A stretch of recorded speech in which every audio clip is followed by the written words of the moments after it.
आज का हमारा जो टॉपिक है वो है प्रस्तावना। प्रस्तावना जो टॉपिक है वो हर एक एग्ज़ाम में काम आता है। ठीक है, चाहे वो स्टेट का एग्ज़ाम हो या फिर वो सेंट्रल गवर्नमेंट का एग्ज़ाम हो, सभी जगह प्रस्तावना जो है टॉपिक वो ज़रूर आता है। अब हम प्रस्तावना को पढ़ते हैं।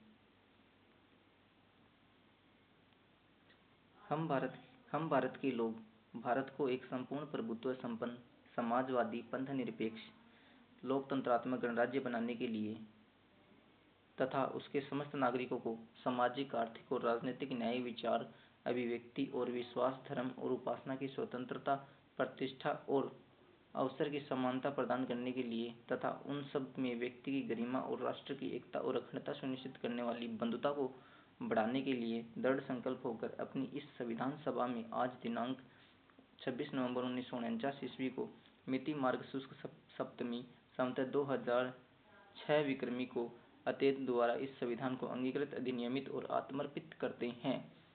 प्रस्तावना में संविधान के आदर्श, उनके उद्देश्य और राज्य के स्वरूप में संविधान के अंगीकृत होने की तिथि का उल्लेखित किया गया है। किस किस को उल्लेखित किया गया है? संविधान के जो आदर्श है उसको, उनके उद्देश्य को किस में शामिल किया गया है? प्रस्तावना में शामिल किया गया है। ठीक है, आगे देखो। प्रस्तावना में जनता की भावनाएं, उनकी आकांक्षाएं जो है वो शामिल की गई है और इसलिए ही प्रस्तावना को जो है संविधान की आत्मा कहा गया है। प्रस्तावना को क्या कहा गया है? संविधान की आत्मा कहा गया है। 13 दिसंबर 1946 ईस्वी को संविधान सभा में पंडित जवाहरलाल नेहरू ने उद्देश्य प्रस्ताव रखा, इसलिए प्रस्तावना को उद्देश्य का भी कहा जाता है। प्रस्तावना को क्या कहा जाता है? उद्देश्य का भी कहा जाता है। इस प्रस्तावना को 22 जनवरी 1947 को स्वीकार कर लिया गया था। पूछ ले, आपसे क्वेश्चन पूछे एग्जाम में कि प्रस्तावना को संविधान सभा में कब स्वीकार किया गया, तो 26 जनवरी 1947 को स्वीकार किया गया। ठीक है, सबसे पहले जो उद्देश्य का है, जो प्रस्तावना है, ठीक है, उसको किसने प्रस्तुत किया था? पंडित जवाहरलाल नेहरू ने प्रस्तुत किया था। कब किया था? 13 दिसंबर 1946 को। ठीक है, ऐसे क्वेश्चन बनेंगे। आगे चलो। प्रमुख बिंदु। भारत एक स्वतंत्र संप्रभु गणराज्य है। भारत क्या है? भारत जो एक है ना, स्वतंत्र रूप से और एक संप्रभु गणराज्य है। भारत ब्रिटेन के अधिकार में आने वाली भारतीय क्षेत्र अधिकार, देशी रियासतों के बाहर ऐसे क्षेत्र जो हमारे संघ का अंग बनना चाहते हैं का एक संघ होगा, यानी इन सभी को मिलाकर एक संघ बनाया जाएगा। ठीक है, संघ की इकाइयां स्वायत्त होगी और उन सभी शक्तियों का प्रयोग और कार्यों का संपादन करेगी जो संघीय सरकार को नहीं दी गई है। क्या कह रहा है? जो संघीय सरकार को जो कार्य नहीं दिए गए हैं उनका संपादन कौन करेगी? प्रस्तावना करेगी। ठीक है, संप्रभुता। संप्रभु और स्वतंत्र भारत तथा इसके संविधान की समस्त शक्तियों का सत्ता का स्रोत जो है भारत के लोग है। क्या कहना चाह रहा है? संप्रभु और स्वतंत्र भारत तथा इसके संविधान की जो समस्त शक्तियां हैं, जो संविधान की जो समस्त शक्तियां है और जो सत्ता का जो स्रोत है वो किसे बनाया गया? भारत के लोगों को बनाया गया है। आगे देखो। भारत के सभी लोगों को सामाजिक, आर्थिक और राजनीतिक न्याय, कानूनों के समक्ष समानता, प्रतिष्ठा, अवसर की समानता तथा कानून और सार्वजनिक नैतिकता की सीमाओं में रहते हुए भाषण, अभिव्यक्ति, विश्वास, धर्म, उपासना, व्यवसाय, संगठन और कार्य के लिए मौलिक स्वतंत्रता की गारंटी और सुरक्षा दी जाएगी। अल्पसंख्यक, पिछड़े व जनजाति क्षेत्र, दलित व अन्य क्षेत्रों या वर्गों को सुनिश्चित सुरक्षा दी जाएगी। ये कह रहा है कि प्रस्तावना के अंदर क्या क्या शामिल किया गया? जो पिछड़े जो वर्ग है ना, उनको क्या दी जाएगी? सुरक्षा प्रदान की जाएगी। ठीक है, आगे देखो। गणराज्य। गणराज्य की क्षेत्रीय अखंडता तथा थल, जल और आकाश में इसके संप्रभु अधिकारों की रक्षा सभ्य राष्ट्रों के कानून और न्याय के अनुसार की जाएगी। विश्व शांति। विश्व शांति और मानव कल्याण के विकास के लिए देश स्वेच्छापूर्वक और पूर्ण योगदान करेगा। यानी हमारा जो देश है वो विश्व शांति के लिए और मानव कल्याण के लिए क्या करेगा, पूर्ण योगदान देगा। ठीक है, आगे देखो, प्रस्तावना की कुछ शब्दावली दी गई है, उनको पढ़ो ध्यान से। ठीक है, हम भारत के लोग अंगीकृत, अधिनियमित और आत्मर्पित करते हैं। किस किस को, वो देखो, अर्थात भारत के लोगों के द्वारा इस संविधान को बनाया गया है।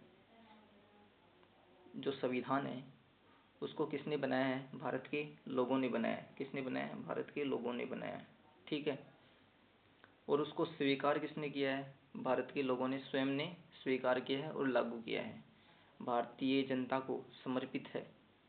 संविधान का मूल स्रोत भारत की जनता है। संविधान का जो मूल स्रोत है वो किसे माना गया है, भारत की जनता को माना गया है। ठीक है, वहीं समस्त शक्तियों का केंद्र बिंदु है और इसने ही क्या माना गया है, जनता को ही क्या माना गया है, समस्त शक्तियों का केंद्र बिंदु माना गया है। संविधान द्वारा प्रदत्त संप्रभुता जनता में ही निहित है। ठीक है, जो संप्रभुता है वो किसके अंदर निहित मानी गई है, जनता के अंदर निहित मानी गई है। हम भारत के लोग शब्दावली में संप्रभु राज्य का भाव प्रकट करते हैं। हम भारत के लोग, we the people of India शब्द यूएनओ चार्टर तथा संयुक्त राज्य अमेरिका के संविधान की उद्देशिका में प्रयुक्त शब्द है।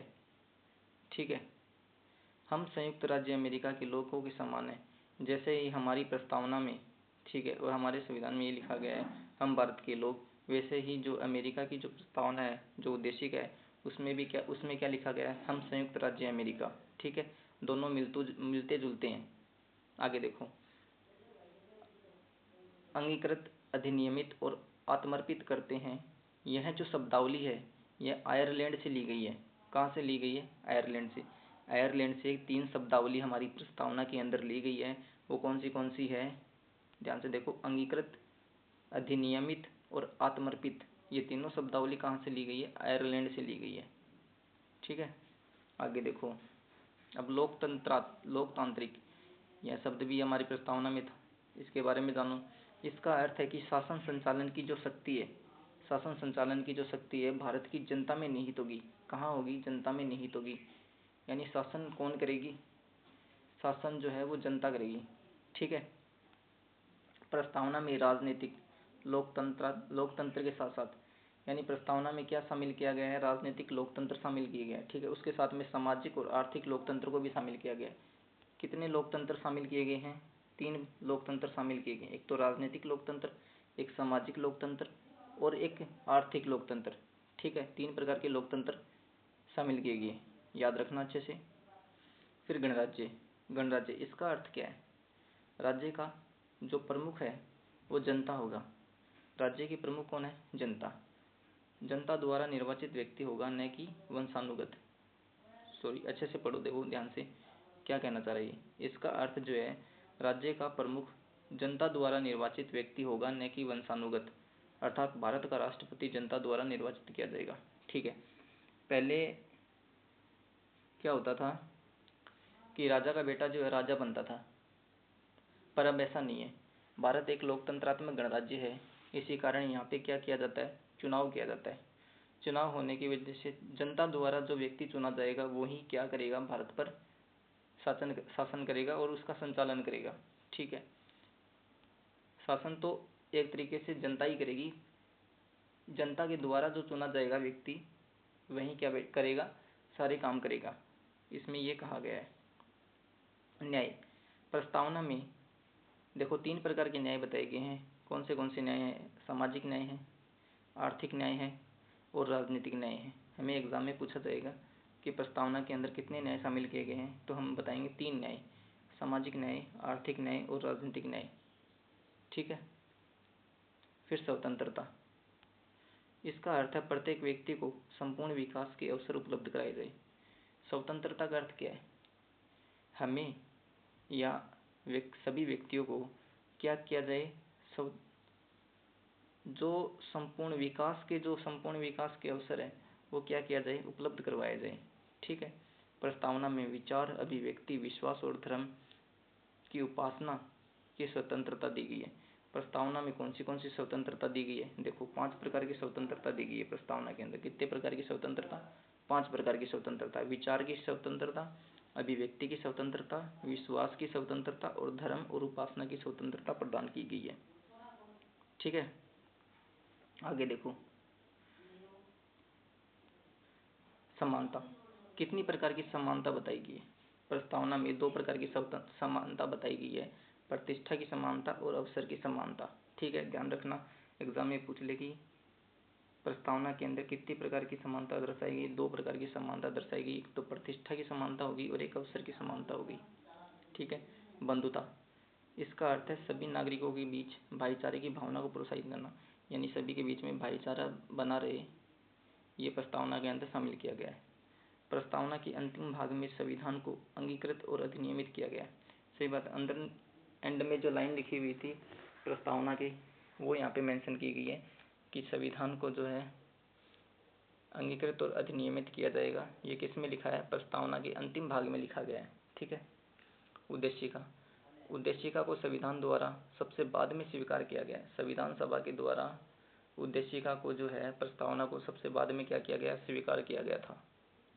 ठीक है। अब नोट पढ़ो, ये बहुत ज़्यादा जरूरी है। भारतीय संविधान की प्रस्तावना, भारतीय संविधान की जो प्रस्तावना है उसमें एक बार संशोधन हो चुका है। कितनी बार संशोधन हो चुका है? एक बार। कब हुआ था? देखना, 42वें संविधान संशोधन अधिनियम 1976 द्वारा कांग्रेस पार्टी के द्वारा। ठीक है। उस समय की जो प्रधानमंत्री थे वो कौन थे? इंदिरा गांधी थी। और राष्ट्रपति कौन था? फखरुद्दीन अली जिन्ना। उस समय की जो गठित समिति थी वो सरदार स्वर्ण सिंह समिति थी। ठीक है। उसकी सिफारिश पर प्रस्तावना को जो है उसमें संशोधन किया गया था। 3 शब्द उसमें जोड़े गए थे, समाजवादी, पंथ निरपेक्ष और अखंडता शब्द जोड़े गए। बहुत ही ज़्यादा इम्पोर्टेंट है ये कि 42वें संविधान संशोधन अधिनियम 1976 के माध्यम से प्रस्तावना में क्या किया गया? संशोधन किया गया और उसमें 3 नए शब्द जोड़े गए, समाजवादी, पंथ निरपेक्ष और अखंडता शब्द जोड़े गए। ठीक है। अब आगे देखो, राजनीति, सामाजिक, आर्थिक और राजनीतिक न्याय रूस की क्रांति से प्रेरित होकर लिए गए। आपको पूछ ले कि सामाजिक है, आर्थिक है और जो राजनीतिक न्याय, 3 प्रकार के जो न्याय बताए गए हैं वो कहाँ से लिए गए? वो रूस से लिए गए। कहाँ से लिए गए? रूस से। आगे देखो, उदारता, समानता और भाईचारे की भावना। उदारता, समानता और भाईचारे की जो भावना है वो फ्रांसीसी क्रांति से ली गई है। कहाँ से ली गई है? फ्रांसीसी क्रांति से ली गई है। आगे देखो, कुछ चीज़ें हैं जो चर्चित व्यक्तियों के द्वारा बताई गई है। ठाकुरदास भार्गव ने प्रस्तावना को संविधान की आत्मा तथा सर्वाधिक अमूल्य भाग कहा है। पूछ ले एग्जाम में, प्रश्न आ जाए, क्वेश्चन आ जाए आपका कि प्रस्तावना को संविधान की आत्मा किसने कहा है? तो ठाकुरदास भार्गव ने कहा है। किसने कहा है? ठाकुरदास भार्गव ने। और अर्नेस्ट बार्कर ने जो है मुख्य बिंदु की नोट कहा है। किसको कहा है? प्रस्तावना को कहा है। ठीक है। के एम मुंशी ने राजनीतिक जन्म कुंडली कहा है। के एम मुंशी ने प्रस्तावना को क्या कहा है? राजनीतिक कुंडली कहा है। नाना पालीवाल ने परिचय पत्र कहा है। नाना पालीवाल ने क्या कहा है? परिचय पत्र कहा है। अब उद्देशिका को लेकर बहुत सारे विवाद भी चले हैं, तो वो कौन से विवाद है वो देखो। ठीक है। विवाद के कारण